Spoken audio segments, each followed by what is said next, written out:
Halo rekan-rekan semuanya, apa kabar kalian semua? Semoga selalu dalam keadaan sehat walafiat, dilancarkan segala urusan dan dilancarkan segala aktivitasnya ya. Dan di sini saya akan kembali mengulas informasi berkaitan dengan perkembangan Pi Network, terutama berkaitan dengan masalah atau berkaitan dengan info-info seputar KYC ya, menjelang fase open mainnet. Jadi silakan disimak sampai akhir, jangan di skip-skip agar rekan-rekan tidak gagal paham. Nah, di sini ada informasi yang cukup mengejutkan ya, dan bisa dikatakan ini ya cukup lumayan. Yang mana di sini juga bisa menjawab berkaitan dengan kendala rekan-rekan berkaitan dengan masalah KYC. Di sini dikutip daripada Pi Network Pi Revolution ya, informasi updating. Ada 11 pertanyaan umum yang baru ya berkaitan dengan masalah KYC yang telah dijawab oleh core team dalam pembaharuan yang terbarunya. Nah, kemudian di sini apakah pertanyaan Anda sudah terjawab di sini atau belum ya berkaitan dengan masalah KYC?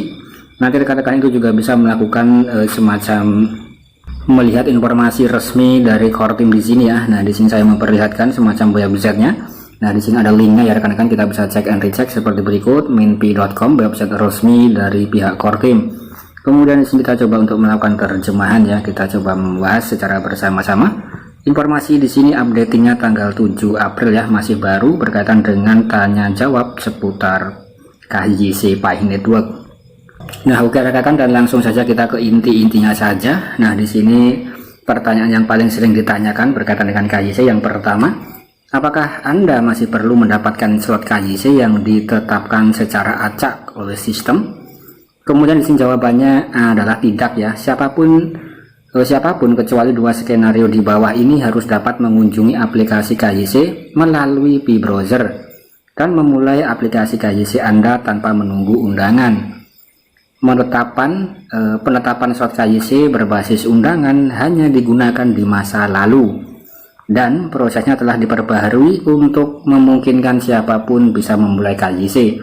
Jadi intinya di sini rekan-rekan tidak perlu menunggu pop-up KYC dan langsung bisa melamar melalui aplikasi Pi Browser ya. Dalam menu KYC di situ sudah sering sekali saya jelaskan kepada rekan-rekan semuanya, agar rekan-rekan yang belum KYC sering-sering saja masuk Pi Browser, kemudian dibuka saja ya untuk menu KYC-nya. Kalau ada slot kosong langsung diambil saja. Kemudian jangan lupa lakukan KYC pada siang hari ya, karena di situ ketika rekan-rekan klik di situ ada batas waktu sekitar 24 jam ya, jadi tidak langsung diselesaikan, itu bisa ya rekan-rekan. Nah, kemudian di sini akun yang baru dibuat tidak akan bisa langsung mengajukan KYC ya sampai telah menambang selama 1 bulan. Kemudian di sini ini membantu jaringan memprioritaskan sumber daya validasi KYC untuk pionir manusia ya. Kemudian sebagian kecil akun yang diidentifikasi oleh algoritma sebagai kemungkinan besar akun palsu yang melanggar ya, atau akun yang melanggar tidak akan memenuhi syarat untuk KYC ya. Nah, jadi di sini mungkin juga harus waspada ya rekan-rekan, karena di sini ada sebagian kecil akun yang diidentifikasi sebagai akun palsu ya. Nah, ini mungkin tidak mendapat KYC. Jika pemilik akun tersebut berpikir bahwa ada kesalahan algoritma, mereka harus mengirimkan nama pengguna mereka untuk penyelidikan lebih lanjut ya. Kemudian di sini juga ada linknya untuk rekan-rekan melakukan banding atau untuk melakukan ya semacam banding ya rekan-rekan. Di sini ada websitenya. Nah, kemudian bergantung pada kami, pada apa yang kami terima ya, kami dapat menyelidiki lebih lanjut. Jadi bisa dipastikan sampai di sini Pi Network itu memang benar-benar tidak sembarangan dalam memverifikasi KYC ya. Jadi harus dipastikan akun valid ya. Kemudian yang nomor 2, ketika slot kosong KYC dibuka untuk Anda, apakah Anda masih akan mendapatkan notifikasi pop-up? Kemudian saat Anda memulai sesi penambangan baru. Kemudian di sini notifikasi sembulan KYC tidak boleh digunakan untuk satu-satunya cara agar pionir mengetahui apakah mereka memenuhi syarat untuk memulai aplikasi KYC atau tidak, meskipun kemungkinan besar mereka akan mendapatkan sembulan slot KYC. Pionir harus langsung memeriksa kelayakan KYC mereka di aplikasi Pi Browser ya. Jadi di sini cukup membuka Pi Browser. Nah, kemudian tinggal klik yang bagian menu KYC saja ya. Silahkan gunakan pemberitahuan pop-up sebagai pengingat dari undangan. Kemudian sekarang Pi KYC terbuka untuk semuanya. Bagaimana saya bisa mengajukan KYC? Nah, ini jelas ya rekan-rekan, jadi pertanyaan-pertanyaan semacam ini, intinya adalah rekan-rekan yang belum KYC tinggal dibuka saja aplikasi P-Browser, kemudian tinggal sering-sering saja dibuka dalam menu KYC-nya ya. Kalau ada slot kosong langsung dibuka saja. Kemudian persetujuan tentatif KYC, apa artinya? Apa yang diperlukan untuk lolos ya? Berapa lama waktu yang dibutuhkan? Jadi di sini program KYC tentatif yang tidak berlaku untuk sebagian besar jaringan memerlukan pemeriksaan verifikasi tambahan sebelum user dapat lolos KYC. Persetujuan KYC tentatif tidak sama dengan persetujuan KYC penuh dan dengan demikian belum membuka fungsionalitas.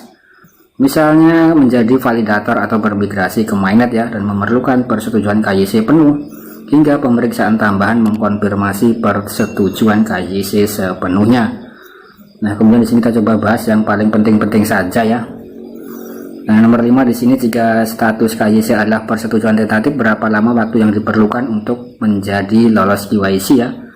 Nah, jadi di sini informasinya belum menjawab ya rekan-rekan. Kita coba cari informasi atau pertanyaan-pertanyaan yang bisa dikatakan bisa menjawab daripada kendala rekan-rekan yang belum KYC.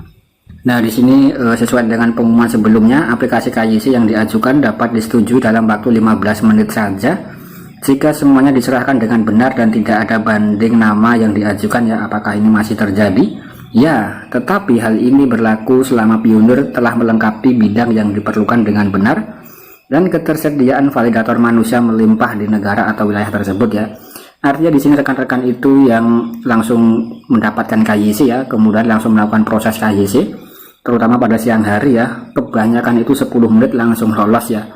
Nah, saya kemarin juga 10 menit lolos, kemudian rekan-rekan saya juga baru 10 menit langsung lolos ya rekan-rekan. Artinya di sini ketika datanya benar itu pasti akan cepat sekali, dan ketika rekan-rekan itu masih belum lolos ya dalam waktu yang bisa dikatakan seminggu atau sebulan, itu masalahnya ada dalam ketersediaan validator manusia di wilayah rekan-rekan ya.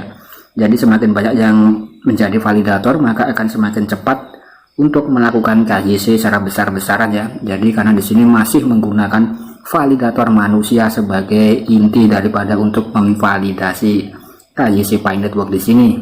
Kemudian di sini untuk rekan-rekan yang mengajukan banding ya, kapan validator KYC dapat meninjau banding perubahan nama. Kemudian untuk pioner yang mengajukan banding atau untuk mengubah nama akun mereka, nah di sini banding mereka diselesaikan hanya dengan otomatisasi mesin ya, atau memerlukan bantuan validator manusia untuk menyelesaikannya. Jadi kasus pertama telah membuka blokir aplikasi semacam itu untuk melanjutkan KYC. Kemudian untuk kasus kedua, validator manusia kemungkinan akan dapat meninjau banding perubahan nama di kuartal kedua tahun ini ya, setelah prioritas pemeriksaan tambahan pada aplikasi KYC tentatif dan analisis kinerja validator. Intinya mungkin rekan-rekan yang pernah mengajukan banding berkaitan dengan nama ya, dan mungkin belum mendapatkan KYC. Nah, mungkin salah satu solusinya rekan-rekan itu tinggal ditunggu saja pada kuartal kedua tahun ini ya, karena di sini masih belum terselesaikan dan akan diselesaikan secepatnya pada kuartal kedua ya. Nah, kemudian di sini yang nomor 10, KYC saya disetujui tetapi tidak tercantum dalam daftar periksa mainnet ya di langkah ke-6. Kapan saya dapat melanjutkan dan mulai migrasi? Nah, di sini masalahnya pending ya rekan-rekan, atau terjadi kemacetan. Jadi banyak sekali rekan-rekan mungkin mengalami hal sama ya. Jadi sudah lolos KYC, tapi di sini masih dalam poin nomor 6 ya.